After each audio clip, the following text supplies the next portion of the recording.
Praise the lord. ఈరోజు దేవుని వాగ్దానము, గూఢమైన ప్రతి అంశమును గూర్చి దేవుడు విమర్శ చేయనప్పుడు ఆయన ప్రతి క్రియను అది మంచిదే గాని చెడ్డదే గాని తీర్పులోనికి తెచ్చును. ప్రసంగి గ్రంథము 12వ అధ్యాయము 14వ వచనము.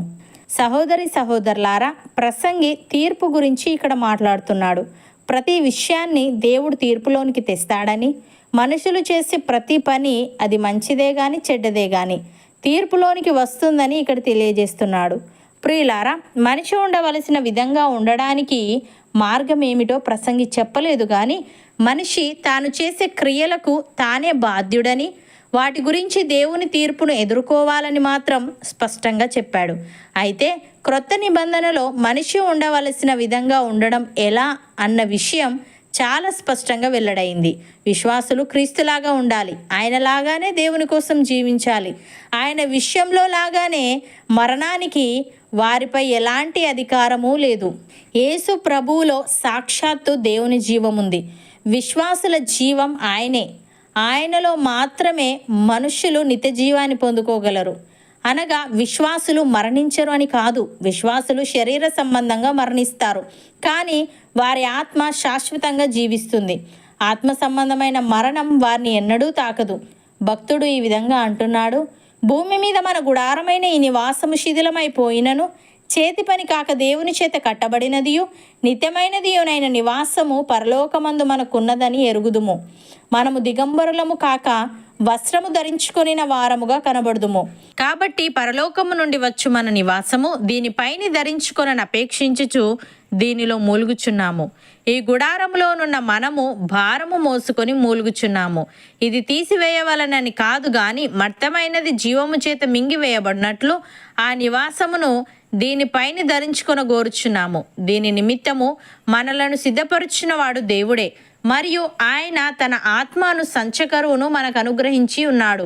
వెలిచూపు వలన కాక విశ్వాసము వలననే నడుచుకొనుచున్నాము. గనుక ఈ దేహములో నివసించుచున్నంత కాలము ప్రభువునకు దూరముగా ఉన్నామని ఎరిగియుండి ఎల్లప్పుడూ ధైర్యము గలవారమై ఉన్నాము. ఇట్లు ధైర్యము కలిగి ఈ దేహమును విడిచిపెట్టి ప్రభువునొద్ద నివసించుటకు ఇష్టపడుచున్నాము. కావున దేహమందున్నను దేహమును విడిచినను ఆయనకిష్టులమై ఉండవలనని మిగులు అపేక్షించుచున్నాము. ఎందుకనగా తాను జరిగించిన క్రియల చొప్పున అవి మంచివైనను సరే చెడ్డవైనను సరే దేహముతో జరిగించిన వాటి ఫలమును ప్రతివాడును పొందునట్లు మనమందరమును క్రీస్తు న్యాయపీఠం ఎదుట ప్రత్యక్షము కావలియును అని. ప్రియులారా, మృతులు దేవుని కుమారుని శబ్దము విను గడియ వచ్చుచున్నది, ఇప్పుడే వచ్చి ఉన్నది. దానిని వినువారు జీవింతురని మీతో నిశ్చయముగా చెప్పుచున్నాను. తండ్రి ఏలాగు తనంతట తానే జీవము గలవాడై ఉన్నాడో అలాగే కుమారుడును తనంతట తానే జీవము గలవాడై ఉండుటకు కుమారునికి అధికారము అనుగ్రహించెను. మరియు ఆయన మనుష్య కుమారుడు గనుక తీర్పు తీర్చుటకు అధికారము అనుగ్రహించెను.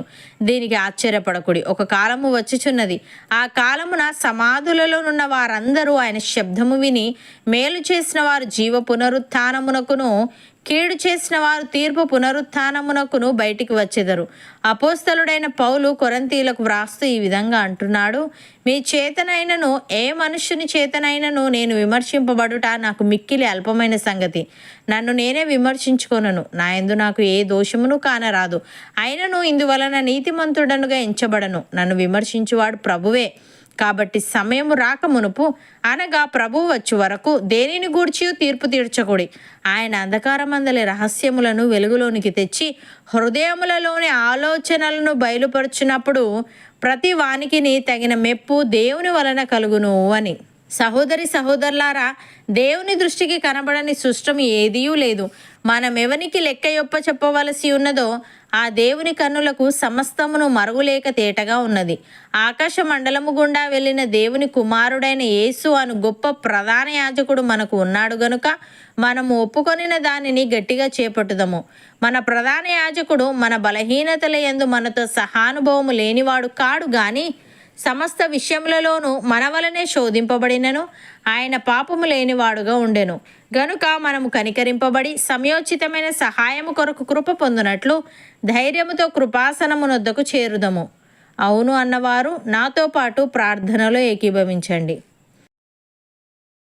పరిశుద్ధుడా, ప్రేమగల తండ్రి, గూఢమైన ప్రతి అంశమును గూర్చి నీవు విమర్శ చేయునప్పుడు ప్రతి క్రియను అది మంచిదే గాని చెడ్డదే గాని తీర్పులోనికి తెచ్చుదువని, దేహముతో జరిగించిన వాటి ఫలమును మేము పొందునట్లు నీ న్యాయపీఠం ఎదుట ప్రత్యక్షము కావలినని తెలియజేశావు. తండ్రి, నీకు స్తుతులు. దేవా, మేము వెలిచూపు వలన కాక విశ్వాసము వలననే నడుచుకొనుచు ఈ దేహములో నివసించుచున్నంత కాలము నీకు దూరముగా ఉన్నామని ఎరిగి ఉండి ఎల్లప్పుడూ ధైర్యము గల వారమై ఉండుటకు సహాయము దయచేయమని, నీ దృష్టికి కనబడని సృష్టము ఏదీ లేదు గనుక నీ కనులకు సమస్తమును మరుగులేక తేటగా ఉన్నది గనుక మేము ఒప్పుకొనిన దానిని గట్టిగా చేపట్టుచు కనికరింపబడి సమయోచితమైన సహాయము కొరకు కృప పొందునట్లు ధైర్యముతో నీ కృపాసనము నొద్దకు చేరుటకు కృప చూపమని, నీ పునరుత్థానములో పాలిభాగస్థులయ్యే భాగ్యం మాలో ప్రతి ఒక్కరికి నీవే దయచేయమని యేసుక్రీస్తు నామమున ప్రార్థిస్తున్నాము తండ్రి. ఆమెన్.